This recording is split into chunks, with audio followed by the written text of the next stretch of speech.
It's my great pleasure now to have our guest of honor this evening and the ambassador of the DPRK, His Excellency, Comrade Hyun Pak.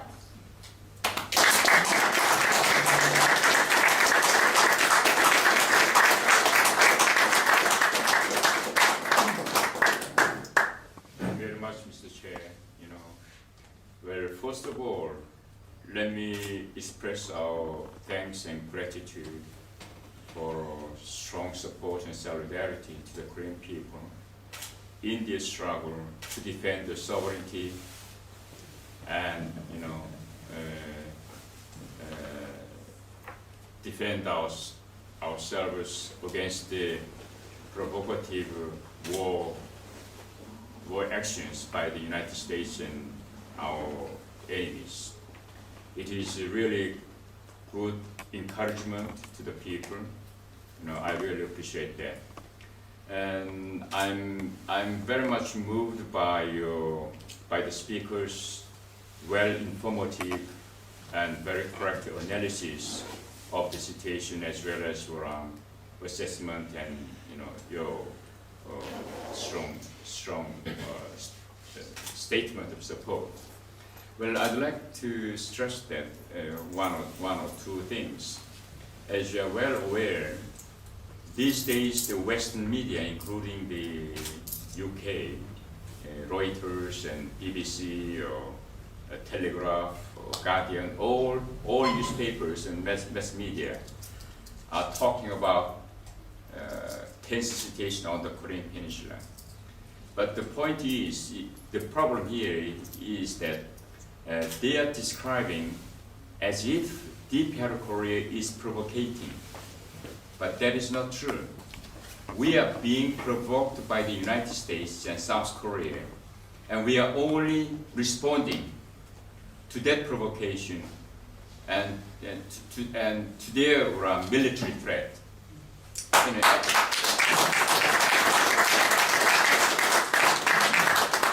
Actually, it is the United States that sparked the tensions on the Korean Peninsula. As is well known, DPR Korea launched a satellite, a peaceful satellite for scientific purpose, in December last year. When we launched the satellite, we made it clear this is for peaceful, and we informed the international organizations, including International Maritime Organization in London, saying that this is for just peaceful, and we remind the international community that since we are launching, there needed to be caution. So we follow the international norms. But the United States insists that this is a long-range missile. Long-range missile or satellite use the same technology. They use the rocket. So under that situation, DPR Korea invited the international space experts and mass media to come and see what we are doing, to show the transparency, and we want them to see ours is just for peaceful, not for military purpose. However, the United States passed what they call the resolution condemning the peaceful satellite, and they said they would use military actions against DPR Korea. And in response to that, DPR Korea, conducted a thorough nuclear test in order to, strengthen our capacity to defend ourselves. And United States and South Korea and Japan, initiated what they call a stronger resolution against the, DPR Korea after the nuclear test. Then they said that they would put the threat into action by staging the joint military exercises with South Korea. More than 200,000 militaries are participating in that. And And unfortunately, United Kingdom dispatched their military to that military exercises codenamed, Eagle Fire. It is now being waged at this moment in South Korea against the Deep Korea. So, in that very grave situation, facing the grave situation, our respected leader, Comrade Kim Jong-un, declared that, Deep Korea, the revolutionary armed forces of Deep Korea would react to the U.S. nuclear blackmail with a merciless nuclear attack and war of aggression with an all-out war justice. And then he finally signed a plan on technical preparations of strategic rockets of the Korean People's Army, ordering them to be standby for fire so that they may strike anytime the U.S. mainland its military bases in operational theaters in the Pacific, including Hawaii and Guam and those in South Korea. This is a very justifiable and reasonable response to the United States. United States is a superpower equipped with up-to-date modern nuclear tools, right? Nuclear instruments.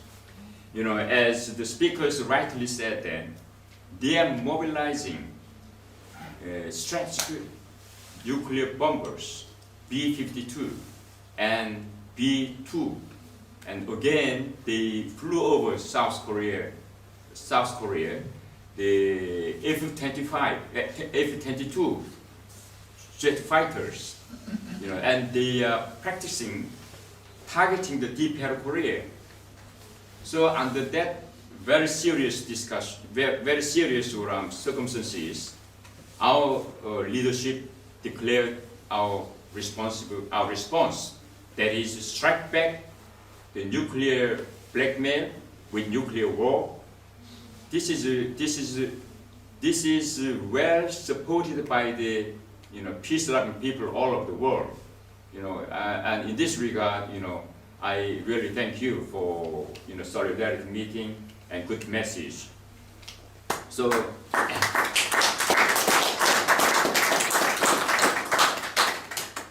So the Deep Korea, the denuclearization of the Korean Peninsula was the policy of the Deep Korea. But at this time, under the prevailing situation, we cannot accept the denuclearization of the Korean Peninsula as long as, since the United States blackmailed Deep Korea with nuclear weapons from the beginning of the 1950s, as Comrade Kiss mentioned, in detail. We have been under nuclear threat for 60 years. Every successive government of the United States proclaimed that all the necessary means are not off the table, including the nuclear weapons. So, we were forced to develop our nuclear weapons in order to defend ourselves. This is very just, we are proud of that.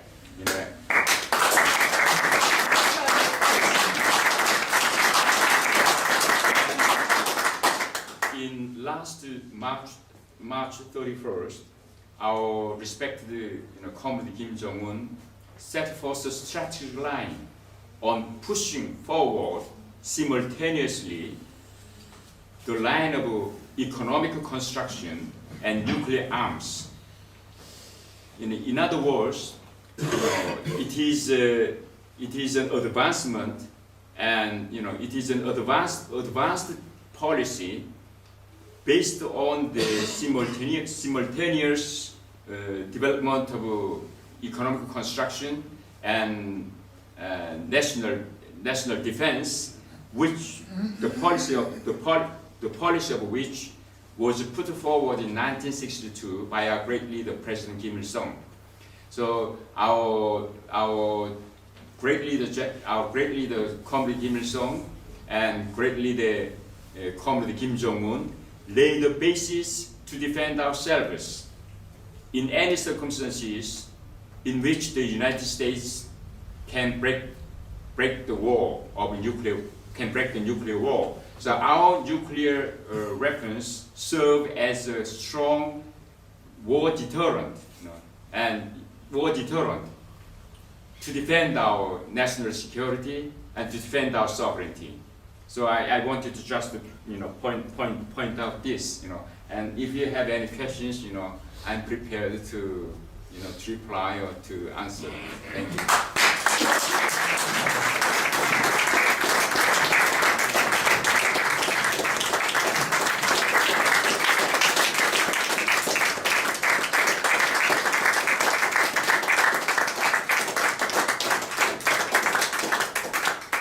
There are two things I have to do before I invite any questions.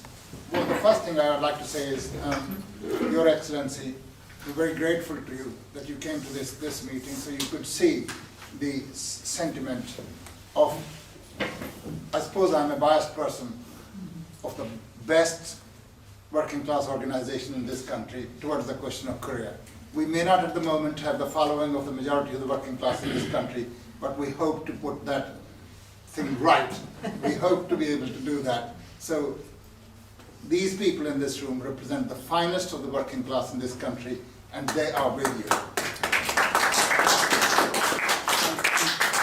And they are with you because they understand the significance of defending other socialist countries.